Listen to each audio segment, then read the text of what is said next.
세상의 험한 풍파 몰아칠 때도 주님 너를 지켜주시네. 주 너의 산성 너의 산성 주 너의 요새 너의 요새 주 너의 소망 너의 힘이 되신 너의 힘이 되시며 주님은 나의 산성 주님은 나의 산성 주님은 나의 요새 주님은 나의 소망 나의 힘이 되시며 한 번 더 고백합니다. 주님은 나의 산성 주님은 나의 산성 주님은 나의 요새 주님은 나의 소망 나의 힘이 되신 여호와. 네, 그 여호와 하나님이 우리의 하나님이십니다. 우리 하나님을 믿고 의지하며 두려워 말고 믿음으로 하나님 앞에 나갔으면 좋겠습니다. 오늘 은혜 받기 위해서 하나님을 만나기 위해서 함께 간절한 마음을 가지고 기도하시고 우리 세우신 사자 목사님을 위해서 함께 기도하시겠습니다. 할렐루야. 아버지 하나님 감사합니다. 오늘도 저희를 불러주셔서 감사합니다. 주님은 나의 산성이시며 나의 아버지 하나님 요새시며 나의 소망이시며 나의 힘 되신 여호와라는 것을 시험 고백합니다. 그 주님 임재하여 주시고 이곳에 함께하여 주옵소서. 우리 개인 한 사람 한 사람을 만나주시고 개인적으로 인격적으로 만날 수 있도록 주께서 인도해 주시며 성령의 충만한 시간을 가질 수 있도록 도와주시옵소서.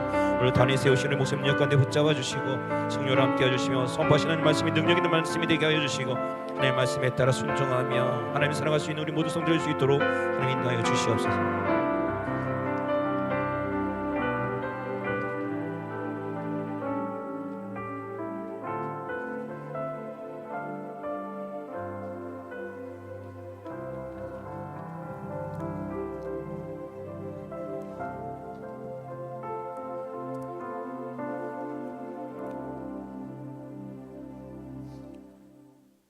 함께 일어나셔서 묵도하심으로 거룩한 주일 아침 3부 예배를 하나님 앞에 드리겠습니다.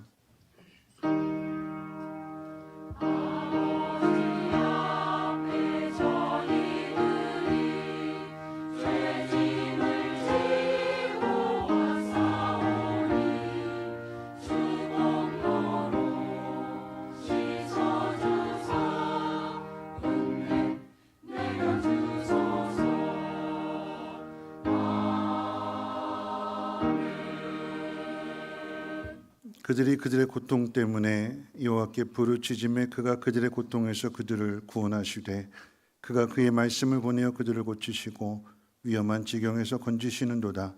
여호와의 인자하심과 인생에 행하신 기적으로 말미암아 그를 찬송할지로다. 감사제를 드리며 노래하여 그가 행하신 일을 선포할지로다. 아멘. 거룩하신 하나님, 오늘도 하나님의 택하신 자녀들이 각기 다른 모양으로 하나님 앞에 찾아왔습니다. 상처받은 마음도 있고 또 속상하고 답답하고 억울한 마음도 있고 어디서 위로를 받아야 되나 하는 마음 가지고 찾아온 사람도 있으며 의심하는 마음 가지고 찾아온 사람도 있습니다. 그러나 그럴지라도 하나님 앞에 나왔사오니 하나님 긍휼히 여겨주시고 능력의 손으로 어루만져 주셔서 하나님의 따스한 사랑을 깊이 깨달아 알게 하옵시고 그 하나님의 그 구원의 능력을 찬양하며 경배할 수 있도록 하나님 인도해 주시옵소서. 감사드리며 모든 말씀 우리 구주 예수님의 이름으로 기도합니다. 아멘. 찬송가 38장 함께 찬양합니다.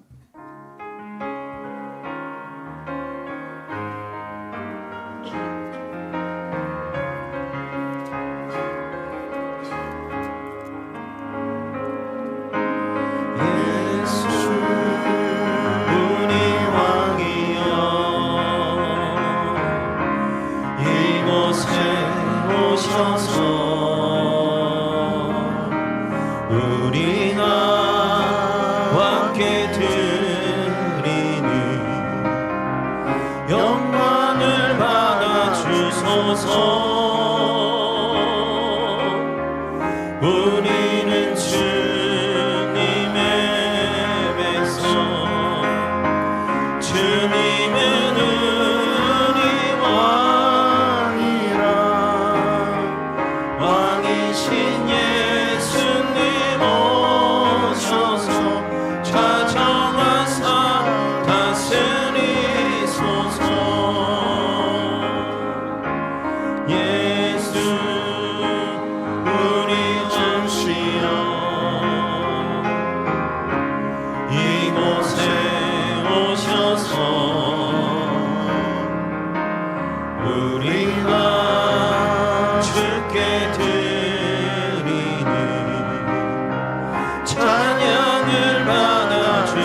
교동문은 44번 함께 교독합니다. 찬송가 되는 교동문은 44번입니다. 온 땅이여 여호와께 즐거운 찬송을 부를지어다. 기쁨으로 여호와를 섬기며 노래하면서 그의 앞에 나아갈지어다. 여호와가 우리 하나님이신 줄 너희는 알지어다.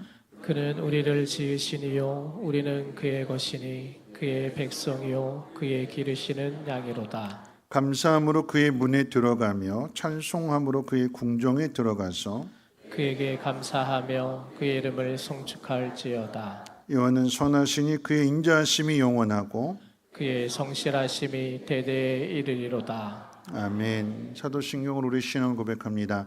전능하사 천지를 만드신 하나님 아버지를 내가 믿사오며 그 외아들 우리 주 예수 그리스도를 믿사오니 이는 성령으로 잉태하사 동정녀 마리아에게 나시고 본디오 빌라도에게 고난을 받으사 십자가에 못 박혀 죽으시고 장사한 뒤 사흘 만에 죽은 자 가운데서 다시 살아나시며 하늘에 오르사 전능하신 하나님 우편에 앉아 계시다가 저리로서 산자와 죽은 자를 심판하러 오시리라.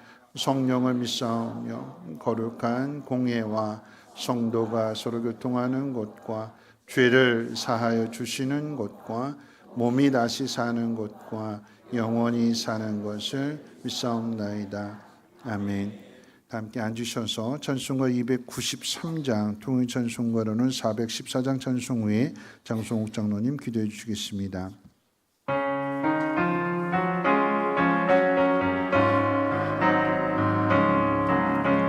주의 사랑 비칠 때의 기쁨 오네 근심 걱정 물러가고 기쁨 오네 기도하게 하시며 희미한 것 물리쳐 주의 사랑 비칠 때 기쁨 오네 그 큰 사랑 내 마음속에 충만하게 비칠 때에 찬송하네 그 큰 사랑 내 마음속에 화평함과 기쁨 주네 그 큰 사랑 주의 사랑 비칠 때에 이 세상은 아름답고 활기차게 다 변하네 화평 중에 내 영혼 영광스런 새 생명 다시 찾게 되었네 그 큰 사랑 그 큰 사랑 내 마음속에 충만하게 비칠 때 찬송하네 그 큰 사랑 내 마음속에 화평함과 기쁨 주네 그 큰 사랑 주의 사랑 비칠 때의 이 세상은 어둠 슬픔 주만쯤이 다 사라져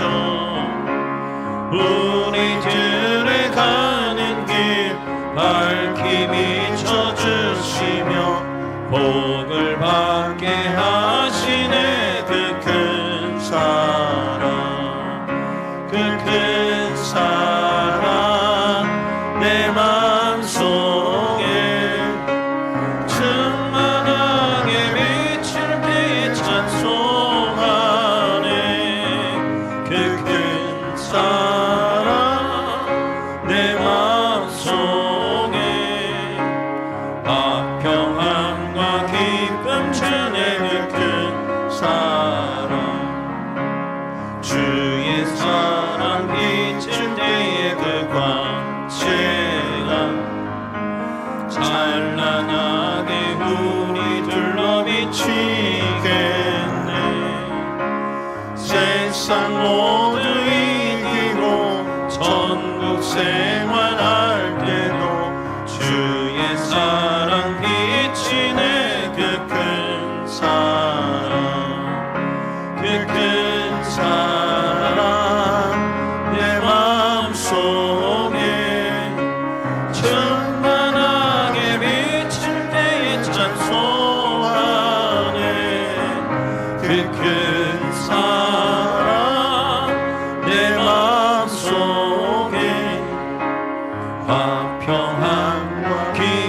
천의 그 큰 사랑.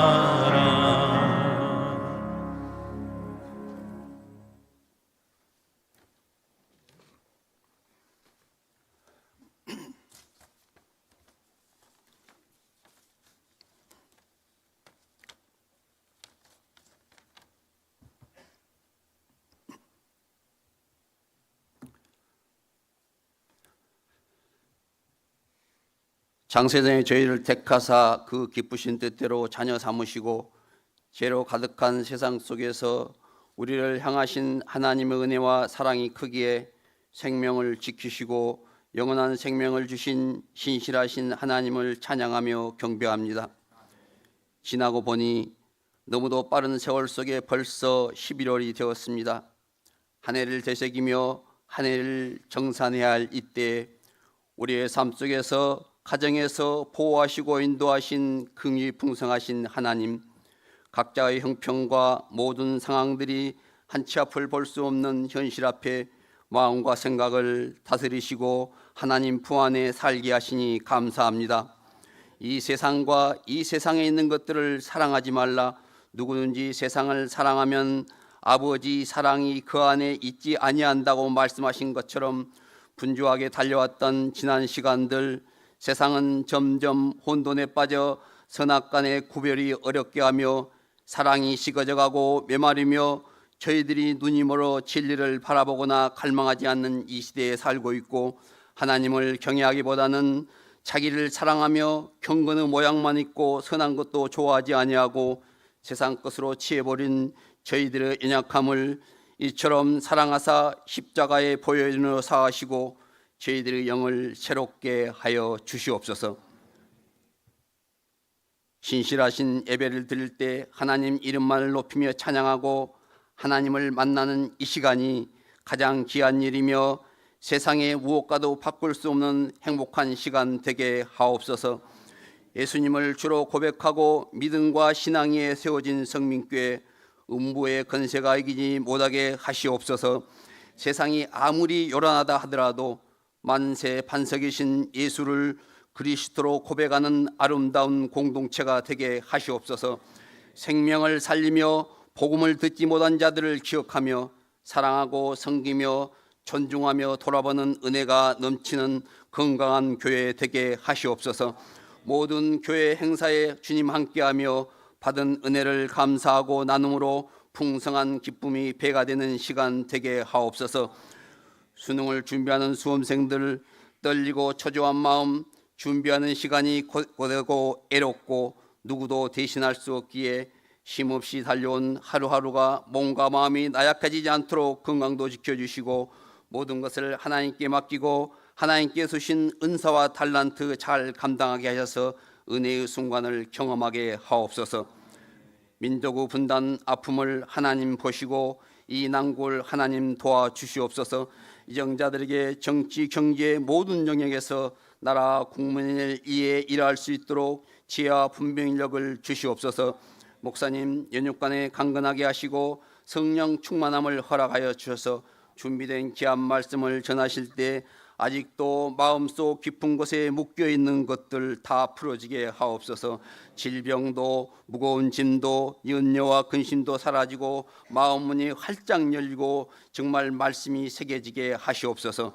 감사한 마음으로 찬양을 들을 때 주님 영광 받아 주시옵소서. 저희들에게는 은혜와 감동 있게 하시옵소서. 변함없이 헌신과 섬김을 통하여 하나님이 얼마나 사랑하신지를 알 수 있도록 오늘 또 헌신과 봉사로 섬기는 모든 자들에게 하나님 축복하여 주시옵소서. 찬양을 드리는 귀한 찬양들을 통하여서 하나님 영광 받아주시고 이 귀한 시간을 통하여서 하나님이 기뻐하는 뜻을 이루어가게 하옵소서. 예수님 이름으로 감사하며 기도드립니다. 아멘.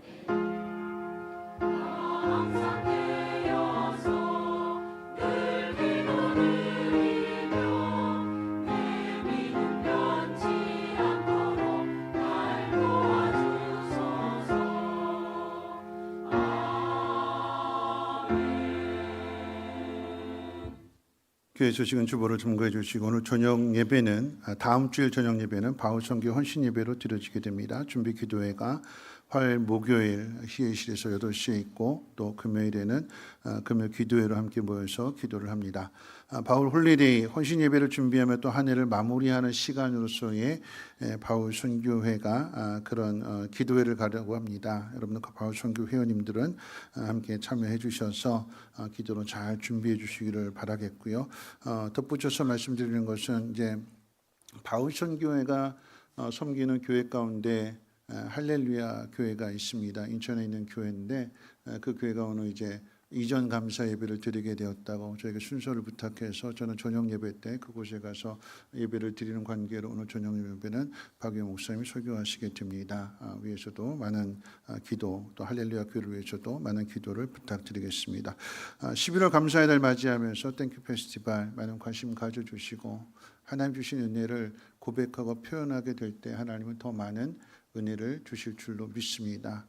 남의 이야기가 아니라 하나님 나에게 주신 은혜를 생각하게 될 때 내 마음이 기쁘게 되고 내 마음이 기쁘면 모든 사람들도 함께 기쁘게 되는 거죠. 그 일에 여러분들이 적극적으로 협력해 주셔서 하나님 기뻐하시는 귀한 자리가 될 수 있도록 빛내주시길 바라겠고요. 학습 세례식이 11월 24일 마지막 주일에 있습니다. 학습 받으실 분 또 유아 세례와 세례 받으실 분들은 17일까지 사무실로 신청해 주시기를 바라겠습니다. 주보에 나와 있지 않습니다만 우리 성민교회 행정간사, 행정직원을 모집합니다. 일반 사이트에도 광고를 냈지만 혹시 우리 가운데 있어서도 컴퓨터 잘 다루실 줄 알고 이왕이면 우리 교인이 교회를 돌아봤으면 좋겠습니다. 관심 가져주시고 또 기도해 주시고 좋은 행정직원이 뽑혀서 행정의 모든 일들을 잘 효율적으로 이루어갈 수 있도록 위해서도 많은 관심과 또 지원을 부탁드리겠습니다. 하나님 말씀 보도록 합니다. 하나님 말씀은 빌립보서 1장 12절부터 14절까지 제가 가지고 있는 성경으로는 신약성경 318페이지입니다. 빌립보서 1장 12절로 14절까지 제가 봉독하겠습니다. 형제들아, 내가 당한 일이 도리어 복음 전파의 진전이 된 줄을 너희가 알기를 원하노라. 이러므로 나의 매임이 그리스도 안에서 모든 시위대 안과 그 밖의 모든 사람에게 나타났으니 형제 중 다수가 나의 매임으로 말미암아 주 안에서 신뢰함으로 겁없이 하나님의 말씀을 더욱 담대히 전하게 되었느니라. 아멘. 우리 임마누엘 찬양대 찬양 읽겠습니다.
기도하겠습니다.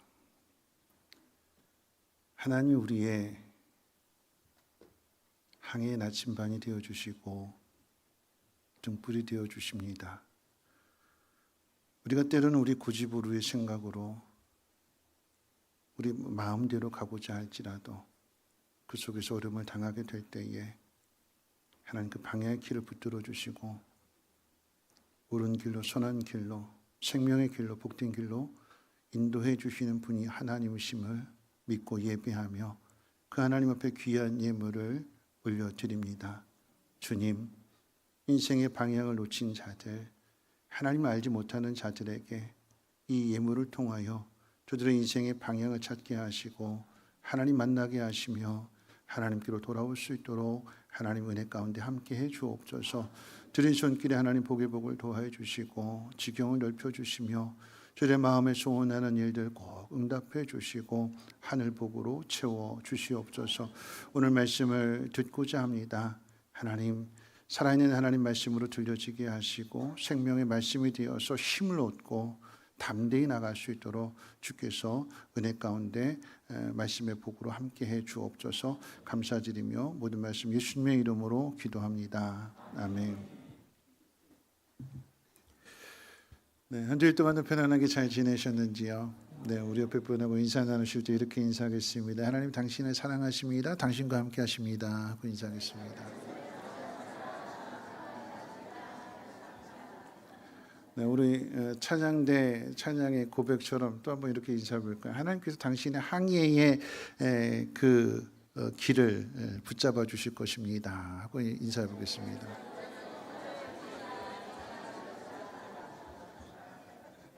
그렇죠. 네.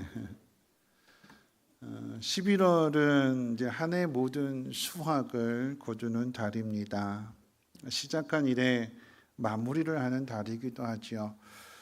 농사로 예를 든다면 많은 수확으로 마무리를 하는 사람은 기쁨과 감사가 가득하겠지만 반대로 적은 수확을 거두는 사람은 마냥 기뻐할 수 없습니다.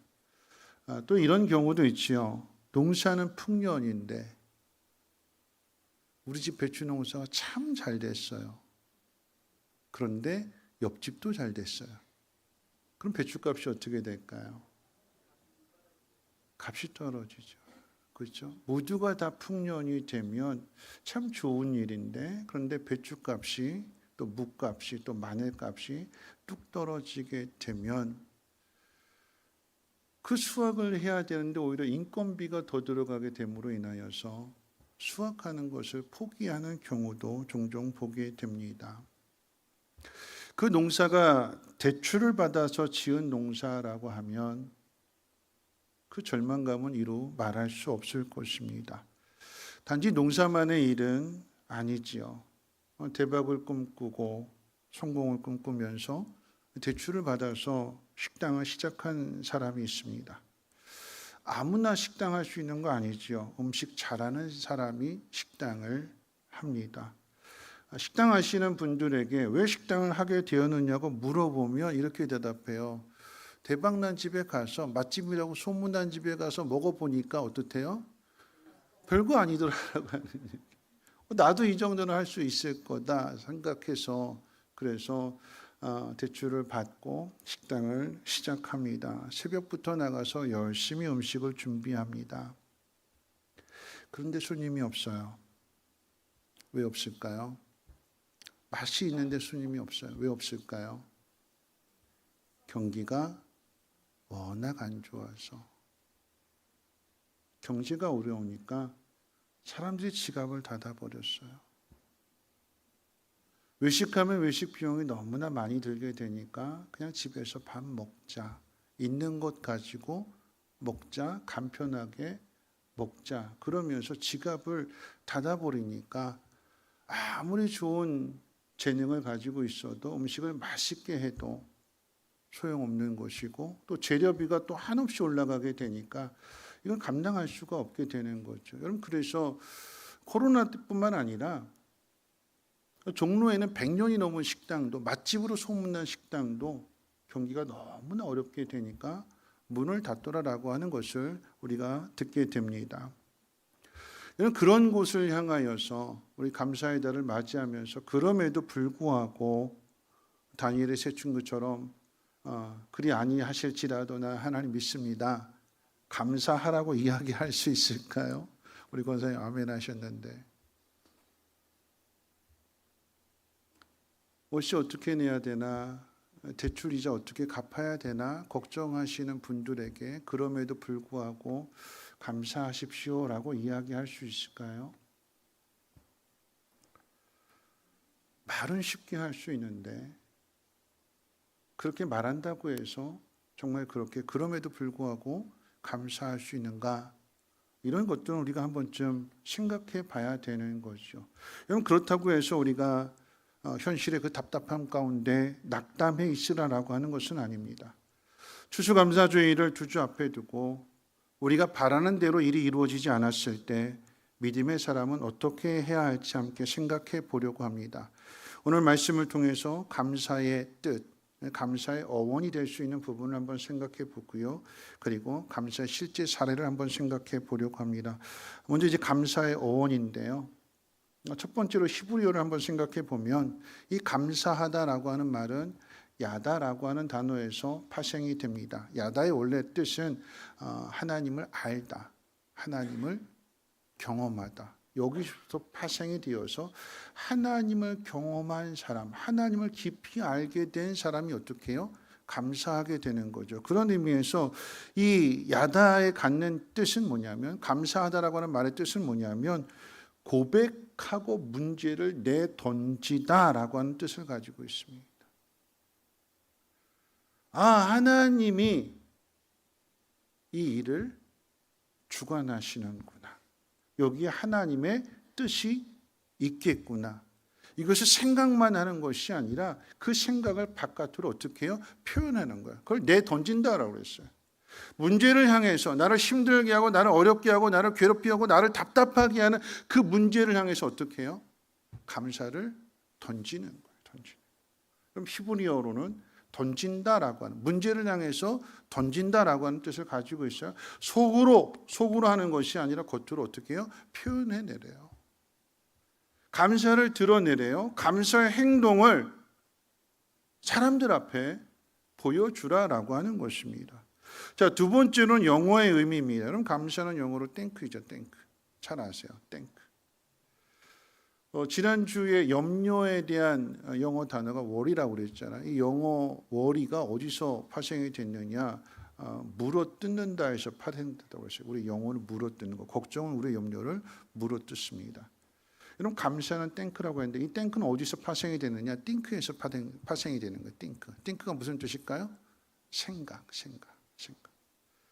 그래서 철학자 하이데거는 이렇게 표현했습니다. Thinking is thanking.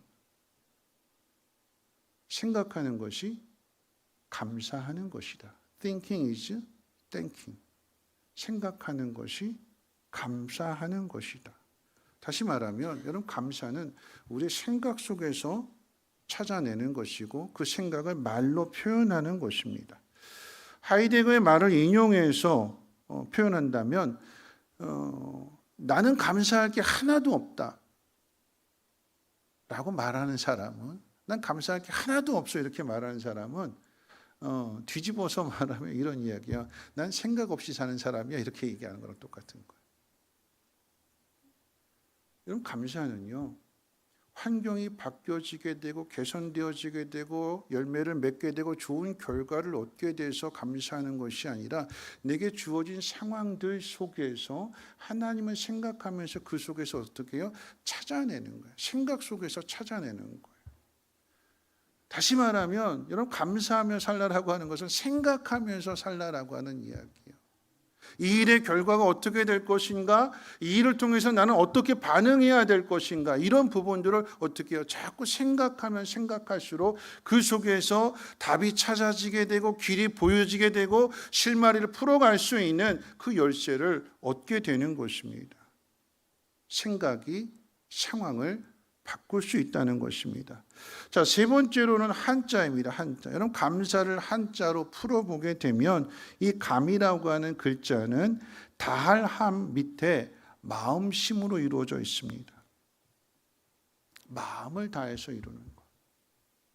사자는요, 말씀 원변에 쏠 사자를 이루고 있습니다. 다시 말하면 마음을 다해서 말의 화살을 쏘는 것, 그게 감사래요. 마음을 다해서 말로 화살을 쏜다. 여러분, 화살이라고 하는 건 관역이 있어야 되잖아요. 표적을 놓고 가운데 10점짜리 골드를 향해서 화살을 쏘는 거예요. 관역이 아니라고 한다면, 전쟁의 예를 놓고 본다면, 전쟁은요, 누구에게 화살을 쏠까요? 아군에게 화살을 쏘아요? 아니죠. 적군에게 화살을 쏘는 거예요. 나를 괴롭히는 사람, 나를 죽이려고 위협하는 사람에게 화살을 쏘는데, 그 화살이 무슨 화살이래요? 감사의 화살이래요.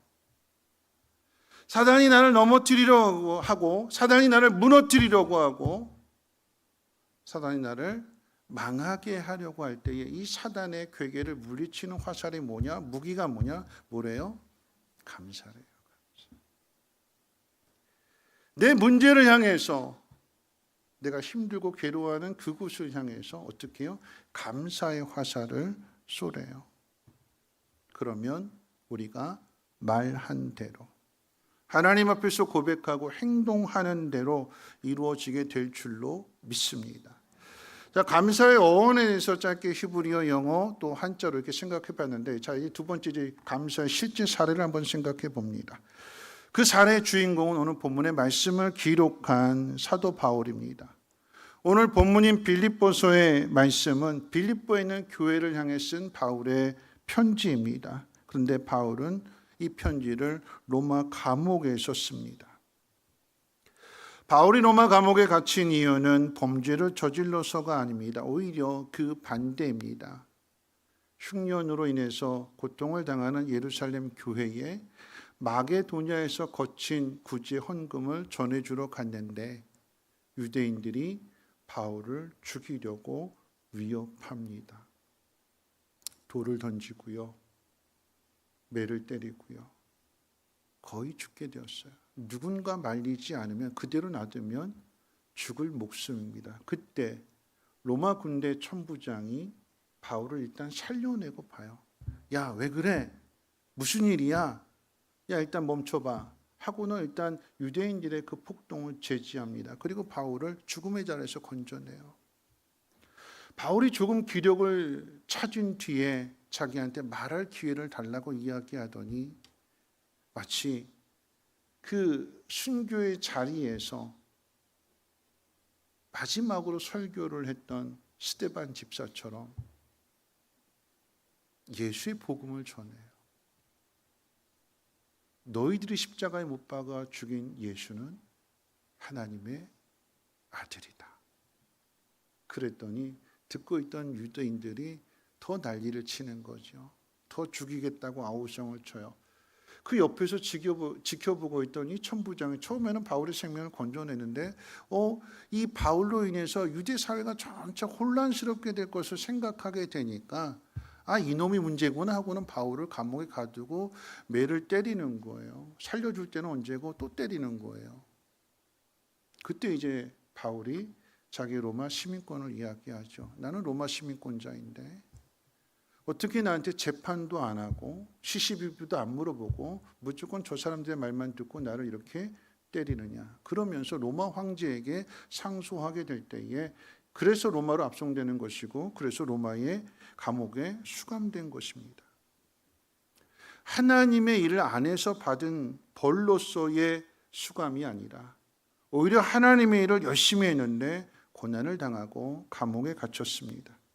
하나님의 일을 열심히 했으면 하나님이 상 주셔야 되는 일인데 오히려 그 반대가 되었습니다. 우리 주변에도 누구보다 열심히 살고 또 열심히 신앙생활도 하고 교회 봉사도 하고 그러는데 고난을 많이 당하는 사람이 있습니다. 고난 중에서의 가장 큰 고난, 슬픔 중에서 가장 큰 슬픔은 사랑하는 사람을 잃어버리는 상실의 아픔일 것입니다. 사랑하는 사람을 잃어버렸는데 아무렇지 않게 살아갈 수 있는 사람은 없습니다. 자녀를 잃어버린 경우라고 하면 더더욱 그렇죠. 말 못하는 바다의 고래도 새끼가 죽었는데 그 죽은 새끼를 떠나보내지 않고 죽었는데도 그 등에 업고 다녀요. 어떤 돌고래는 새끼가 죽었는데 그 새끼를 야 빨리 좀 정신 좀 차려봐, 헤엄 좀 쳐봐, 모래도 좀 해봐, 움직여봐 하고는 이 죽은 새끼 고를 자꾸 물 위로 이렇게 띄워보내요. 헤엄쳐보라고. 죽었는데도 그 어미는 어떻게 해요? 포기할 수 없는 거예요. 붙들고 있는 거예요. 한낱 미물인 고래도 돌고래도 이러는데 만물의 영장인 사람은 어떻겠습니까? 상실의 아픔을 가졌는데, 사랑하는 사람을 떠나보냈는데, 자녀를 앞서 보냈는데 아무렇지도 않게 살아갈 수 있을까요? 아니요, 그럴 수 없습니다. 아파하는 게 당연하고, 슬퍼하는 게 당연하고, 아무것도 못하는 게 당연하고, 식음을 전폐하는 것이 당연합니다.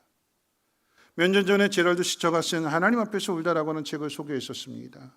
이 제럴드 시처 목사님은 시골교회에서 예배를 드리고 돌아오는 중에 중앙선을 넘어온 음주운전 트럭에 의해서 아내와 어머니와 4살 된 딸을 잃게 됩니다.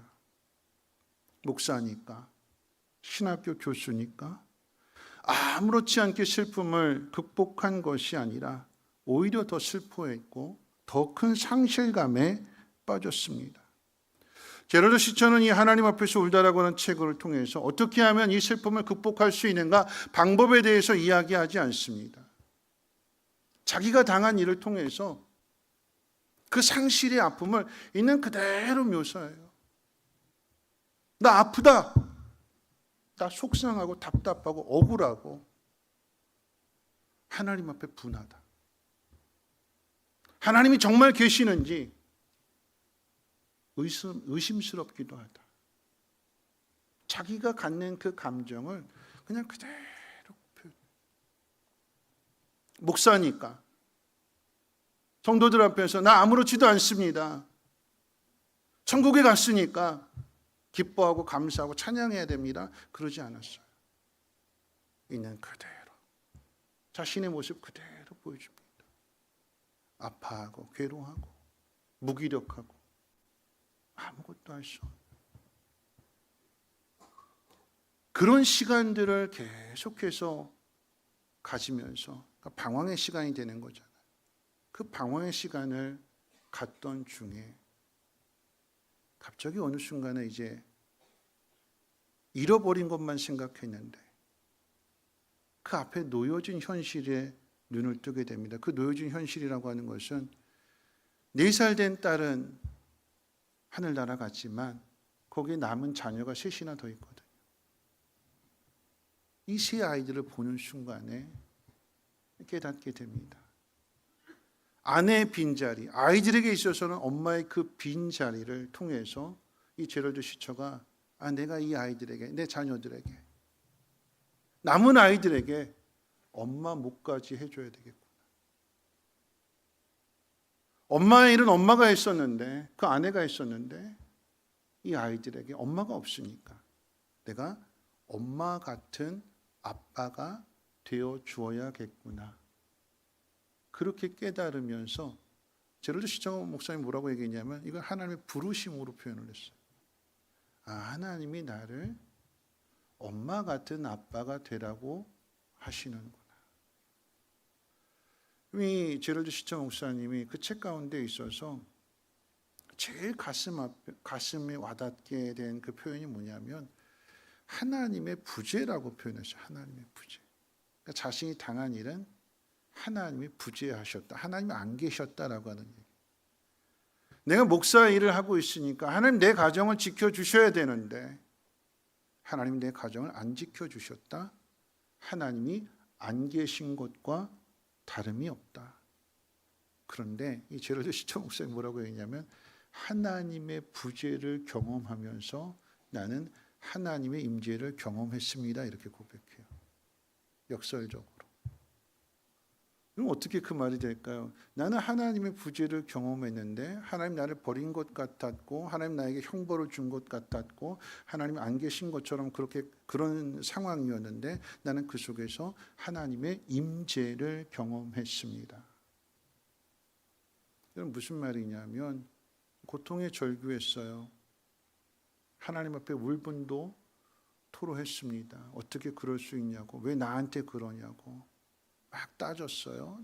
막 울었어요. 근데 그렇게 한참 울고 한참 따지고 그랬더니 어느 순간에 그 마음에 예수님의 십자가가 떠오르는 거예요.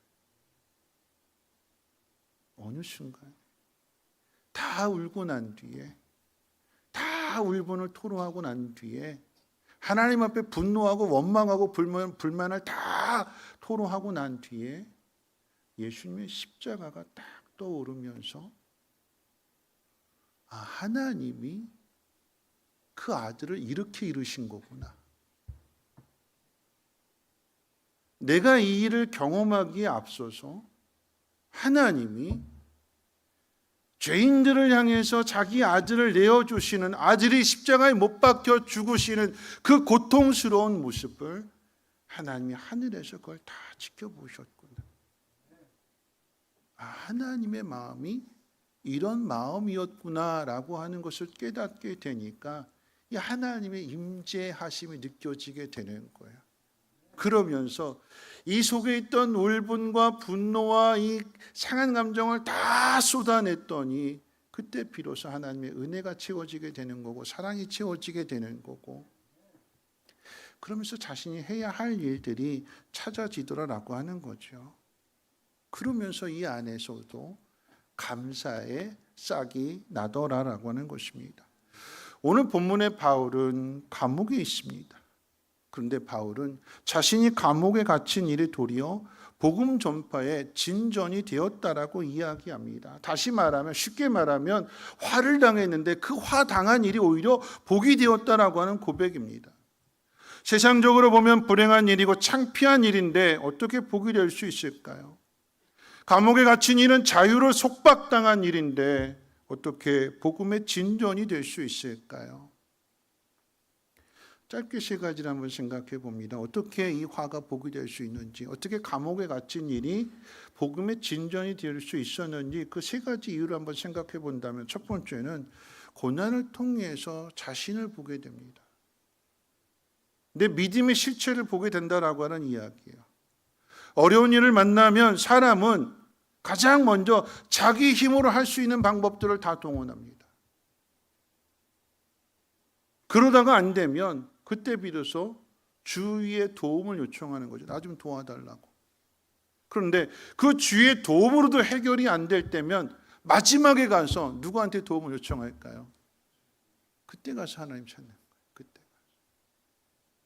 다 해보고 내 힘으로 해결이 되면 그냥 해결됐나 보다, 그렇게 넘어가는데 내 힘으로도 안 되고 주변의 사람들의 힘으로도 안 되고 정말 아무것도 할 수 없는 그 자리에 이르게 되면 그때 비로소 어떻게 해요?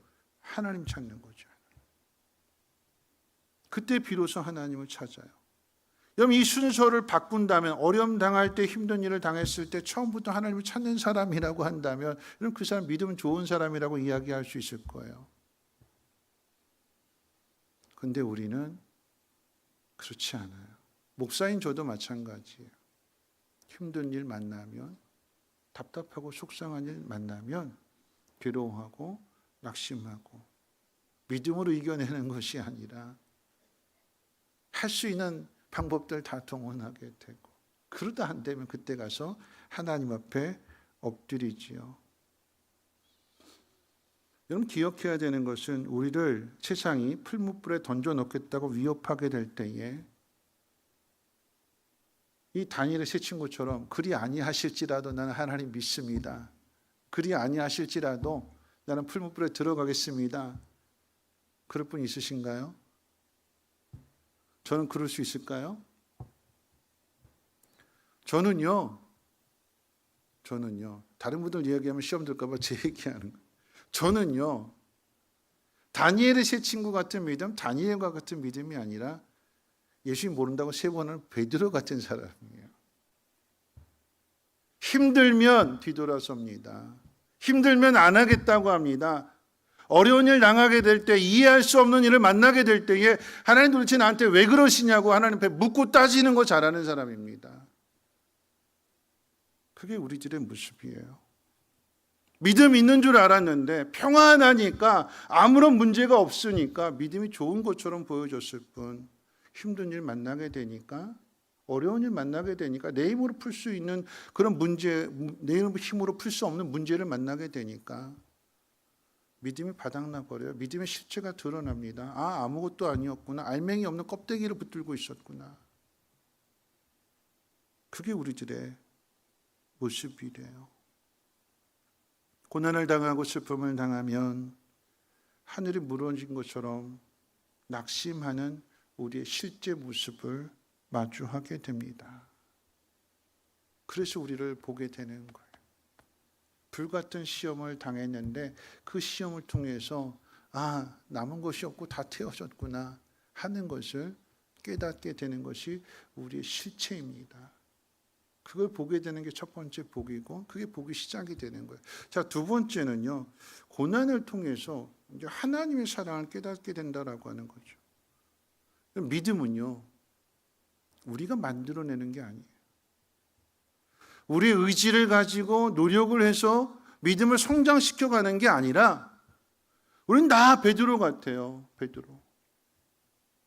부인하고 뒤돌아서고 내 살 길부터 찾고, 이해할 수 없는 일들 만나면 도대체 왜 그러냐고 따지기 좋아하고, 사람들에게만 그런 게 아니라 하나님에게도 따지기 좋아하잖아요. 내가 뭘 잘못했는데 나한테 이러시냐고. 우리의 믿음이라고 하는 것은, 여러분 거기에 믿음이 있을까요? 하나님을 이해하지 못하고 하나님 우리에게 주시고자 하는 그 놀라운 계획을, 그 복을 우리가 다 이해하지 못하고, 마치 어린 자녀들이 부모 원망하고 부모 탓하는 것처럼, 그럴 때에 믿음이라고 하는 것은 뭐냐면, 하나님이 우리를 붙들고 계시는 거예요. 어떤 우리일까요? 순종하고 그리 아니하실지라도 이런 믿음의 사람을 붙들고 계시는 걸까요? 아니요. 왜 그렇게 하세요? 내가 뭘 잘못했는데요? 나한테 이렇게 해주실 수밖에 없어요? 따지는, 거역하는, 불순종하는 그런 우리를, 하나님의 사랑이 우리를 붙들고 있는 거예요. 자식들이 부모한테 불만을 갖는 게 그거잖아요. 남의 집은 이렇게 부모님들이 다 해주는데 왜 우리 엄마 아빠는 이렇게 나를 이렇게 힘들게 할까? 왜 나를 안 도와줄까? 누구 탓이래요? 엄마 아빠 탓이래요. 부모 탓이래요. 부모한테 원망해요. 그럼 그런 이야기를 들은 부모는 어떻게 할까요? 아유, 네 잘못한 건 생각 못하고 아주 그냥 맨날 부모 탓만 하는 너도 아주 징글징글 맞다. 그래, 우리 인연 끊고 살자 그럴까요? 네가 나 안 본다면 나도 너 안 본다 그럴까요? 자식이 부모 안 보겠다고 집을 나가도 부모는 어떻게 해요? 그 줄을 붙들고 있어요. 여러분, 돌아온 탕자가 다시 돌아올 수 있는 것은 아버지가 그 줄을 붙들고 있기 때문에 그런 거예요. 우리는 다 똑같습니다. 목사도 장로도 권사도 다 똑같아요. 우리의 실체예요. 그런 우리를 하나님이, 공평하신 하나님이 믿음 있으니까 예뻐해주고 얘는 뭔가 특별하니까 사랑해 주시는 것이 아니라, 그럼 밑바닥에 떨어지면 다 똑같이 죄인된 본성이 나오는 게 우리들인데, 그런데 어떻게 하나님이 그런 우리들을 붙들고 계시냐. 그게 하나님의 사랑이에요. 이 하나님의 사랑 다시 찾아와 주셔서 다시 우리 수준을 그대로 드러내게 하신 다음에, 그 다음에 하나님의 뜻을 하나씩 가르쳐 주시고 그 길로 인도해 주셔서 다시 우리의 믿음을 회복시켜 주시는 하나님, 그게 믿음이에요. 믿음. 그래서 하나님은 누구에게나 공평하신 하나님이십니다. 앞서 이야기했던 제럴드 시처 목사님뿐만 아니라 필립 얀시 목사님이 쓴 내 안에 하나님이 없다라고 하는 내용도 그런 내용으로 수두룩해요. 목사인데 그 가정에 교통사고로 인해서 자녀를 잃게 되는, 그래서 목회를 포기하게 되는, 병원에 입원해 있는 딸 살리기 위해서 매일같이 하나님 안 믿겠다고 하면서도 그럼에도 불구하고 유일한 길이 하나님밖에 없다는 생각하기 때문에 하나님 일 안 하겠다고, 나 안 할 거예요 그러면서 그 병원에 찾아가서 그럼에도 목사니까 그럼에도 하나님 도와주세요. 그 딸이 회복이 되니까 그때 아픈 사람들을 위해서, 이 병원에 있는 사람들, 절망한 사람들에게 내가 복음을 전해야겠다, 새로운 사명의 길로 인도해 주시는 이 하나님의 사랑을 경험하고 깨닫게 되니까 그 삶이 더 풍성해지더라라고 하는 거죠. 이런 바울은 이런 사랑을 이미 다메섹에서 경험했습니다. 죄인 중에 괴수인 이 바울을 하나님이 버리지 아니하시고 붙들고 계셨어요. 그리고는 예수님을 만나게 해주셨고 이방인의 사도라고 하는 귀한 사명을 맡겨주셨어요. 바울이 하나님에 대해서 오해했고 잘못 알았고 예수 그리스도를 핍박했고 십자가의 원수가 되었음에도 불구하고 하나님 그런 바울에 대해서 하나님 되심을 거절하지 않으셨어요.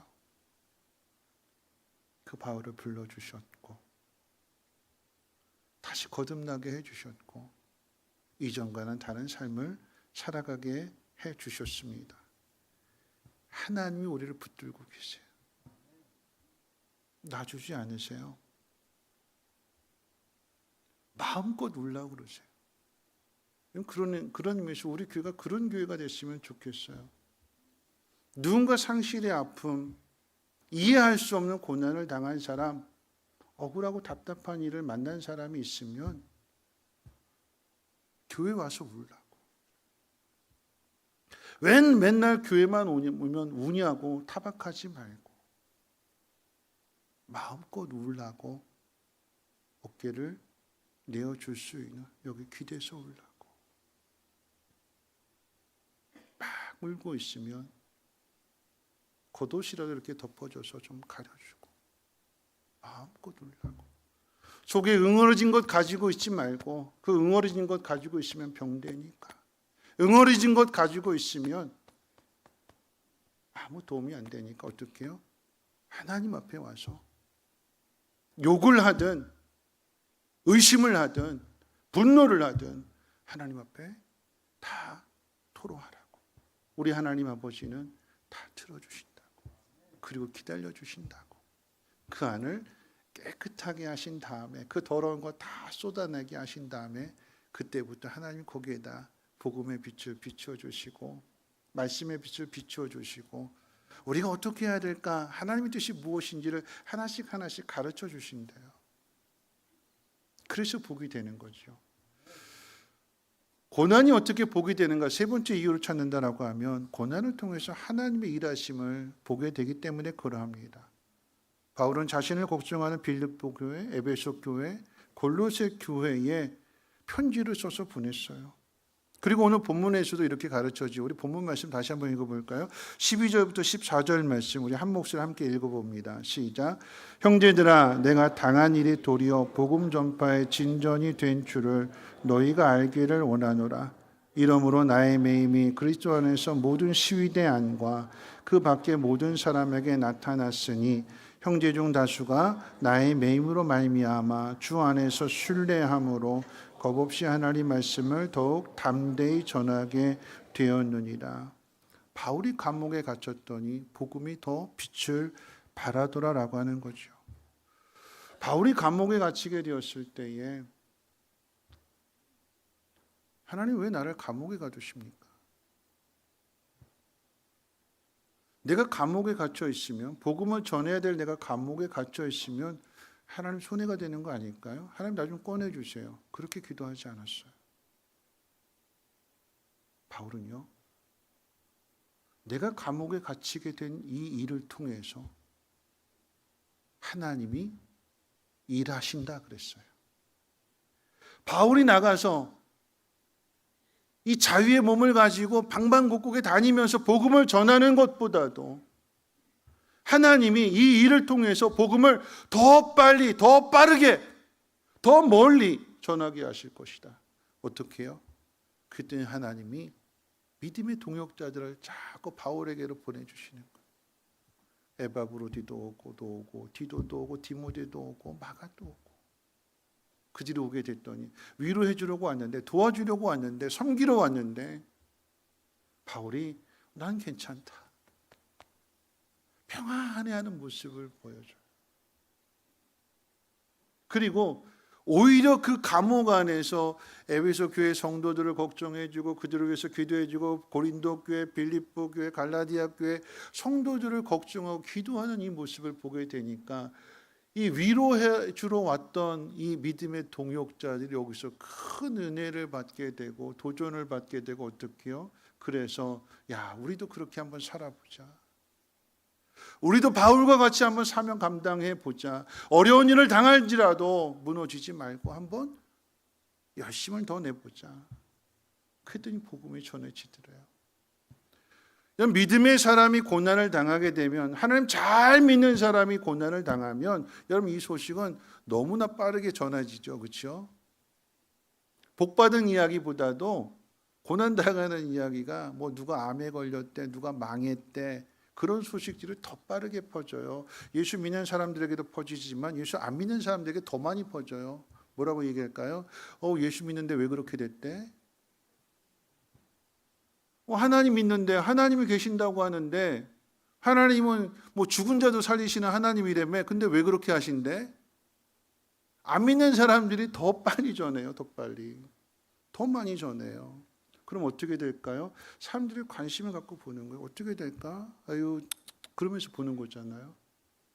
근데 하나님 그 속에서 일하시는 거예요. 이런 바울은요, 믿음의 사람들뿐만 아니라 거기에 누가 왔냐면 오네시모가 왔죠. 오네시모. 그럼 오네시모는 주인의 집에서 도망친 종이라고 그랬어요. 무익한 종이라고 그랬어요. 오네시모 입장에서 한번 생각해 본다면, 그 당시에 노예는 전쟁으로 인해서 노예가 되든 아니면 빚을 많이 져서 빚 갚을 능력이 없으니까 그 집에 들어가 노예가 되는 거예요. 나도 좋은 부모 만났으면 이렇게 안 살았다. 좋은 부모 만나지 못했고, 나를 보호해 줄 사람을 만나지 못했고, 그래서 내가 노예가 됐다. 억울하다. 내 인생 이렇게 잘 끝낼 수 없다. 그래서 도망친 거였어요. 그런 오네시모가 감옥에 갇힌 바울을 보면서, 감옥에 갇혀 있는데 그 마음이 평안하거든요. 감옥에 갇혀 있는데 오히려 다른 사람들을 걱정해주고 다른 사람들을 위해서 기도해주거든요. 자기 자신을 위한 삶이 아니라 다른 사람을 위하는 그 이타적인 사랑의 모습을 보여주거든요. 이 오네시모도 그 바울을 보고 어떻게 해요? 변화되는 거죠. 믿지 않는 사람들에게까지도 믿음의 사람이 무엇인지, 하나님이 어떤 분이신지를 드러내며 나타나게 될 때에 이 일을 통해서 어떻게 해요? 화가 복이 되는 거예요. 나는 갇혀 있지만 하나님이 이를 통해서 하나님의 영광을 나타내십니다. 대신방 하면서 이제 목장에 가서 에베소서의 말씀을 전하게 되는데, 에베소서 3장 13절 말씀 가운데 보면 이렇게 기록이 되어 있어요. 제가 읽어드리겠습니다. 그러므로 너희에게 구하노니 너희를 위한 나의 여러 환난에 대하여 낙심하지 말라. 이는 너희의 영광이니라. 내가 당하는 환난을 위해서 낙심하지 말라. 이는 너희의 영광이니라. 이런 표현인 거죠. 쉬운 표현으로. 고난이라고 쓰고 뭐라고 있는 거예요? 너희를 위한 영광이다. 그 앞에는 또 뭐라고 표현했냐면, 내가 감옥에 갇힌 이 일이 하나님의 은혜의 경륜을 너희가 알게 될 거다. 이렇게 이야기해요. 고난이라고 쓰고 뭐라고 있는 거예요? 하나님의 은혜의 경륜. 그걸 볼 수 있는 게 믿음. 아니, 그걸 볼 수 없을지라도 하나님이 그렇게 하실 것이기 때문에 그것을 기다리는 것이 우리의 신앙의 삶이 되는 거죠. 하나님이 우리를 고난 가운데 그렇게 버려두지 않으십니다. 슬픔을 당하고 고난을 당하고 상실의 아픔을 당하게 될 때에 빨리 일어나라고, 천국에 대한 소망이 있는데 천국 갔는데 뭘 그러냐고 그렇게 이야기하지 마시고 기다려 주시고 마음껏 하나님 앞에 울어보라고 한번 해주세요. 그러면 하나님 앞에 와서 분노도 쏟아내고 의심도 쏟아내고 상한 감정도 다 쏟아내게 될 때에 하나님 그 속에서 우리의 마음을 어루만져 주시고 하나님의 은혜로 충만하게 채워주실 줄로 믿습니다. 말씀을 마칠 텐데요. 저는 말씀 결론을 딱 준비했는데 저희 결론보다도 이 결론을 이렇게 여러분들에게 전하고 싶습니다. 자, 임마누엘 찬양대 오늘 찬양 항해자 다시 불러주실 수 있을까요? 주 나를 놓지 마소서. 그렇죠? 그게 결론의 말씀이 되었으면 좋겠어요. 하나님이, 네, 우리 지휘자님 결론, 저를 대신해서 결론해 주시라고요. 찬양해 주시라고요. 네. 결론의 메시지입니다. 주 나를 놓지 마소서. 주 나를 놓지 마소서. 이 깊고 깊은 바다에 나를 홀로 두지 마소서. 나를 붙들어 주소서. 이게 하나님 여러분에게 주시는 오늘 말씀의 결론입니다.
우리 하나님은 버려두지 않으신대요.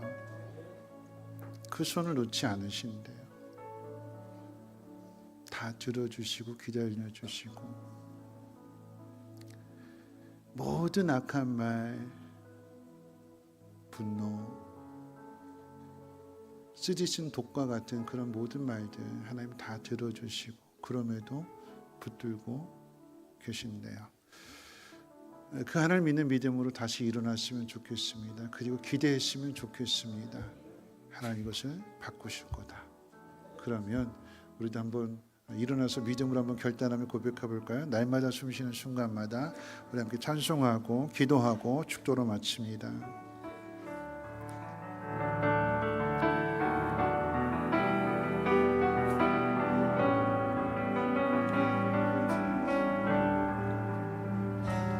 날마다 숨쉬는 순간마다 내 앞에 어려운 일 보내 주님 앞에 이 몸을 맡길 때 슬픔 없네 두려움 없네 주님의 그 자비로운 손길 항상 좋은 것 주시도다 사랑스레 아픔과 기쁨을 수고와 평화와 안식을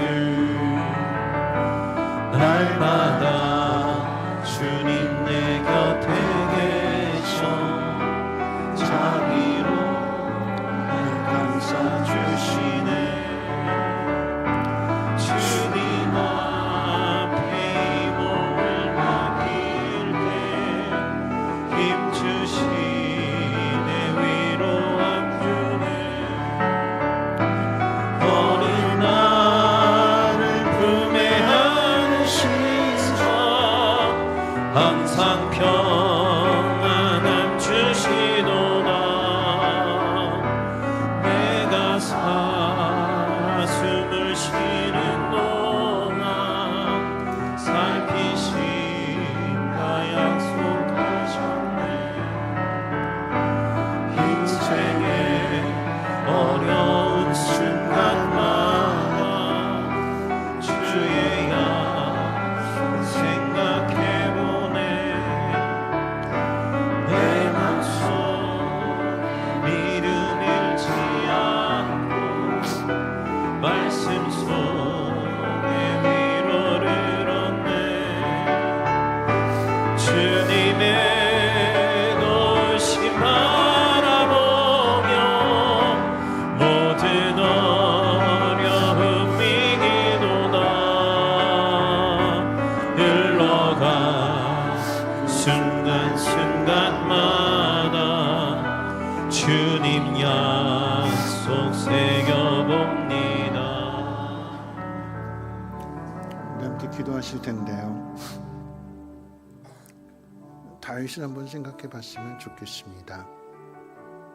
하나님 마음에 합한 다윗도 범죄하게 되니까 그 다윗 때문에 가족이 고통을 당하게 되고 이스라엘 나라까지도 고통을 당하게 되지요. 근데 하나님이 그 다윗의 죄로 인한 형벌을 내리시고 다시 회복을 시켜주십니다. 다윗이 저지른 일들로 인해서 형제의 난이 벌어지게 되고 다윗이 죽음을 앞에 둔 상황에서는 어린 솔로몬에게 그 왕위를 넘겨줘야 되는 그런 상황입니다. 그런데 하나님이 다윗에게 이렇게 말씀하세요. 내가 너의 아버지가 된 것처럼 남겨진 내 아들의 아버지가 되어줄 거야. 우리에게 상실의 아픔이 있다면 하나님이 그 속에서 우리가 아버지의 되심을 나타내 주실 거예요. 낙심하지 않았으면 좋겠습니다. 다시 일어났으면 좋겠습니다. 하나님의 선한 일들을 믿음의 눈으로 바라보고 은혜로 채워갔으면 좋겠습니다. 이 시간 기도하실 때에 하나님, 이해되지 않는 것, 분하고 속상하고 때로는 하나님 의심하는 것 하나님 앞에 나와 다 토로하게 될 때에 다 들어주시고 기다려주시고 나를 붙들고 계시는 그 손길을 깨닫게 해주시고 그래서 다시 일어나게 해주시고 이전보다 더 강한 삶을 살아가게 하옵소서. 우리 함께 동서원 하나님 앞에 기도합니다. 사랑 많으신 하나님, 하나님의 은혜가 아니고서는, 하나님의 사랑이 아니고서는 우리가 더 나은 곳으로 나갈 수 없음을 깨닫게 됩니다. 때로는 하나님의 뜻을 이해하지 못하고 내 마음대로, 내 고집대로, 내 생각대로, 내 욕심대로 그러고도 그 모든 것을 하나님을 탓하고 하나님 원망하고 하나님 앞에 불만을 품었던 것들이 우리들의 모습인데, 그럼에도 그런 우리를 내치지 아니하시고 포기하지 아니하시고 우리를 붙들어 주시는 분이 하나님이십니다. 그 하나님의 사랑을 기대하면서 우리가 당하는 이 고난으로부터 하나님 다시 한번 일어날 수 있는 새 힘을 허락하여 주시고 하나님 감사의 이유들을 찾게 하옵시며 그러므로 하나님 앞에 영광 돌릴 수 있도록 은혜 베풀어 주시옵소서. 이것이 끝이 아님을 깨달아 알게 하옵시고 악이 변하여 선을 이루어가시는 하나님이신 것을 깨닫는 은혜로 함께해 주옵소서. 누군가 울고 있다면 하나님 그에게 어깨를 내어줄 수 있는 우리 성민교회가 되어지게 도와주시옵소서. 하나님, 사람의 일로 생각한다면 걱정할 것도 많고 염려할 것도 많고 낙심할 것도 많고 절망할 것도 많지만 하나님 우리 아버지가 되심으로 인하여서 근심하지 않게 하시고 다시 일어나게 해 주옵소서. 누군가 넘어진 자가 있다면, 그리고 울고 있는 자가 있다면 마음껏 울라고 어깨를 내어줄 수 있는 성숙한 믿음의 동역자들 되게 도와주시고 하나님 앞에 그 마음을 다 토로할 때에 하나님 그 마음 씻어주시고 정결하게 해주시고 그 마음 가운데 보배로운 것들을 하나님 담아 주시옵소서. 이것이 복음의 진전이 되게 해주시고 하나님 영광 나타날 수 있도록 하나님 역사해 주옵소서. 이제는 우리 주 예수 그리스도의 무한하신 은혜와 하나님의 그 크신 사랑하심과 성령님의 감화 감동 충만 보호 역사하심이 고난을 통해서 하나님의 영광을 나타낼 것을 믿고 결단하며 나가기로 다짐하고 결단하는 사랑하는 주 백성들 머리머리 위에와 가정과 하는 모든 일들과 특별히 자녀들 위해 성민교회, 쉼터, 유치원, 이 나라의 민족과 북한 땅과 전 세계 위에 이제로부터 영원토록 항상 함께 있을지어다. 아멘.